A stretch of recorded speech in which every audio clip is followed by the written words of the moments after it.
Fortress, game number 1 of our losers best of 3.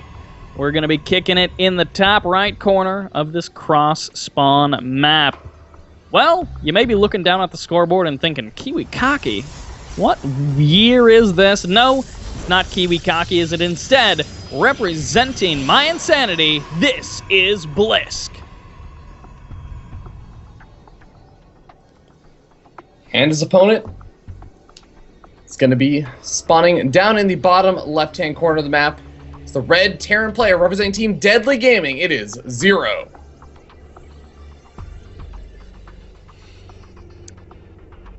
Going for that SCV scout.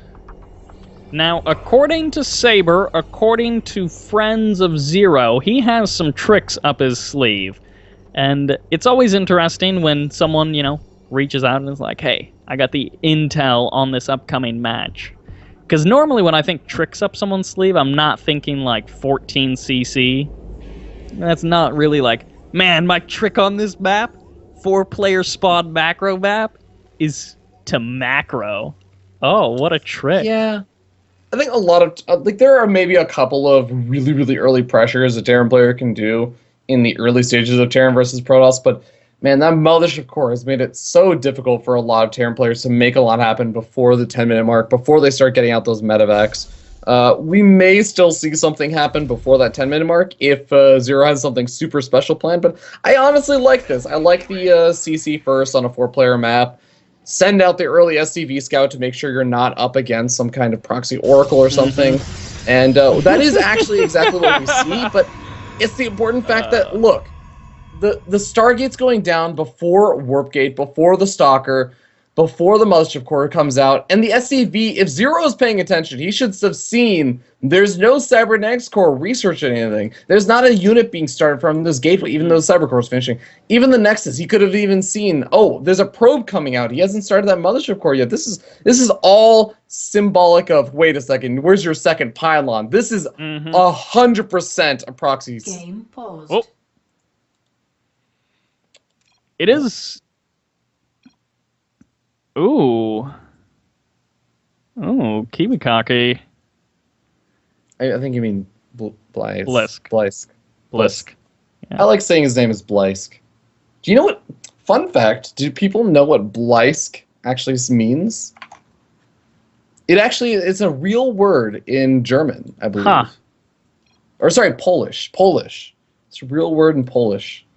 It's flash, which I find funny, because normally that would be kind of an indication that he really looks up to Flash, but normally that you would think that he'd be a Terran player because of that, but no, Protoss player.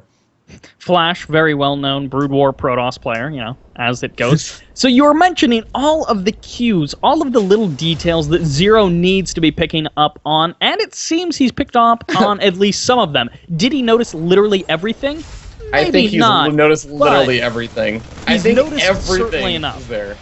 I mean, he's noticed enough because he dropped down the 2 racks, which of course he already had constructing to follow up after that fast CC. From there, some players, maybe an Innovation or some of the other Korean Terrans who really like their aggressive bio, do end up adding on that 3rd racks after their fast CC. In this case, he was like, Engineering Bay, I need missile turrets, I need bunkers at the front. And of course, he picked up that CC and landed it in the main. Yeah, I mean, the missile turret is up, and that's a really, really important thing over here. The missile turret with a couple of these Marines, if you can finish up that bunker, I think he's going to be in a pretty decent spot. Oh, God, this control over here from Blysk is really, really solid. Keeps picking off the SCVs, building those bunkers. Now we have to see 2 SCVs going out to finish up that bunker, but this Stalker, got to be a little bit careful. Here's the thing. Is Zero has information on the fact that this was a proxy oracle. He doesn't know what kind of proxy oracle opening this was. There are oracle openings where you go for a big 3-gate follow-up with a ton of stalkers and try and end the game right there. But there are also openings where you see the Nexus go down, as we end up seeing over here. Nexus and Twilight Council, as you mentioned there. Stalkers going to be moving back as the Marines step forward, trying to poke off away at that oracle. Now, as you did say, once that second bunker goes up, it's a much better position for Zero. Blysk has a much smaller window of opportunity to do damage. kind of the fortunate thing for Blysk is that with the way that this map works out, he does still have opportunities to poke in if he's very careful with his Oracle, which currently he's not being. If he's careful with his Oracle, he can get maybe a couple of extra SCV kills. A guy like Trap is the one who's going to be flying all over and finding those opportunities to do that damage. Is Blysk, kind of following in that trap? Look, yeah. Is he going to try to do that, or maybe just pulls back? I think Blysk is just going to try and do whatever pressure he can with the Oracle that he has. But for now, yeah, it's just going to be macroing up a little bit behind all those. Starting to make some of those probes. Really, I think that this game is kind of evened out. Neither of these players really have a lot of their later stage tech. I mean, the Twilight Council is nice. It's going to be good for Blink. That just means that Blysk is trying to put on additional pressure. Zero doesn't exactly have a factory started up or anything else like that.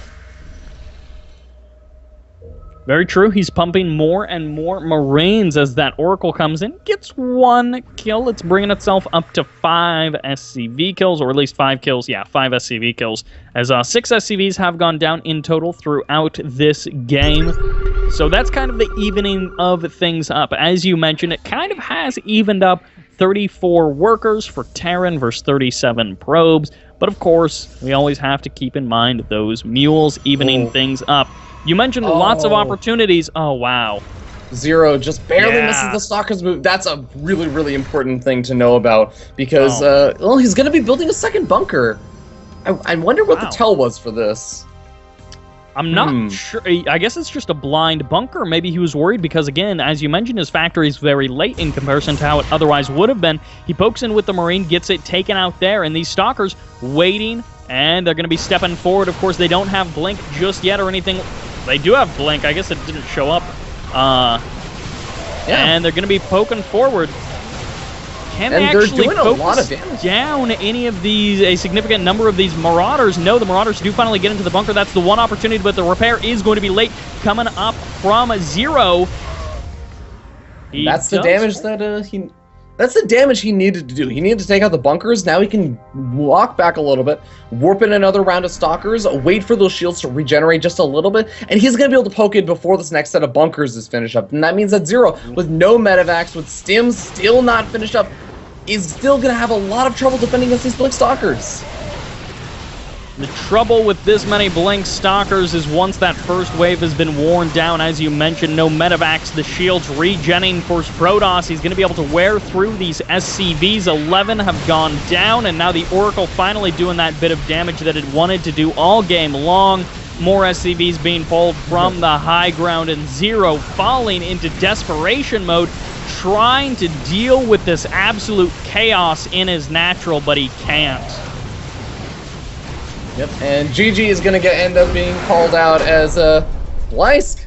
Going to be taking game number 1. Welcome to game number 2. The man in the south. You may think his name is Kiwi Kaki, but it's not. He's up 1-0 in this best of 3. This is the elimination match, the losers match, if you will, of Group E. Challenger League round of 32.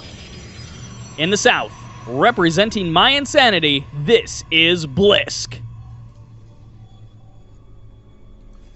And his opponent spawning up at the top side, representing Team Deadly Gaming, and currently down 0-1. His last game for elimination, it is Zero. Ah, yeah, Fear Dragon, we have got ourselves what we have, a divergence. I don't know what I said we have the second time. What we call a divergence. We have a branching of the build order tree that Zero has built for himself.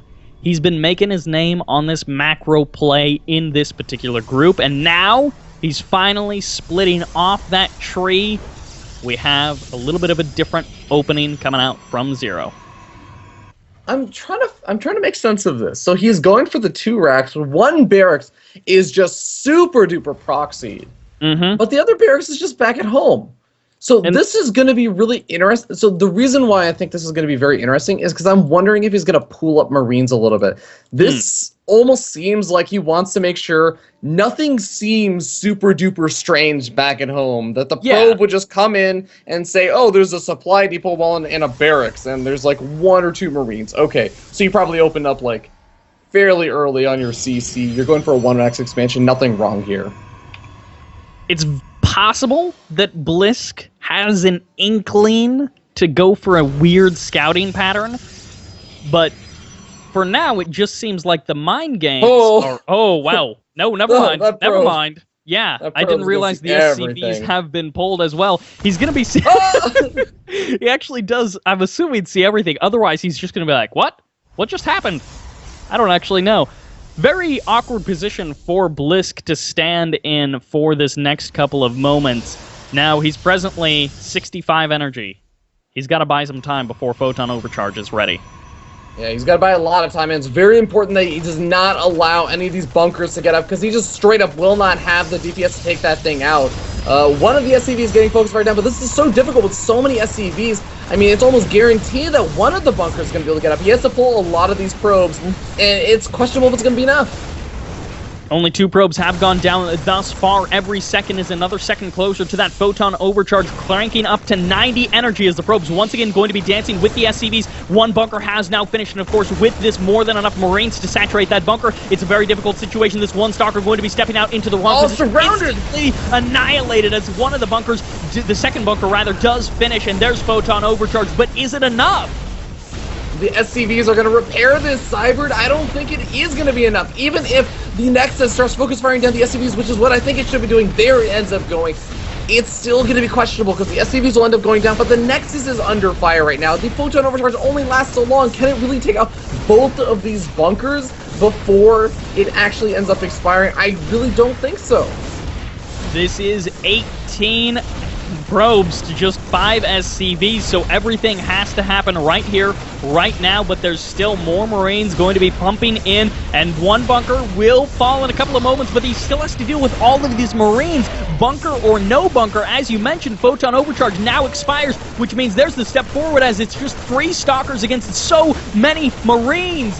9 in total as they're starting to get focused down. Nice picking off there, actually, by Blysk. Eliminates the weakened ones. And the bunker actually gets surrounded by a lot of those probes. He does a lot of damage over there. And amazingly enough, it looks like Blysk is starting to hold. Starting to hold. He crushes through that, as you say. And,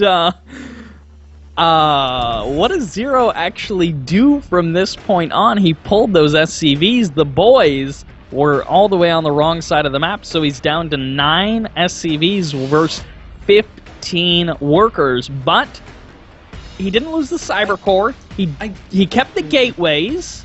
So is Blysk actually okay? I mean, does he just win? Blysk is really, really far ahead right now. And it's not just because of the work account, because, you know, the mules are going to be helpful, but it's the fact that there's no bunker at the front. These Stalkers basically get free reign. They're going to easily be able to knock down any bunkers that try and go up, any of the Marines that try and defend over here. Heck, the barracks could just end up falling over here as well if these Stalkers decide to go for that after it stops the bunkers.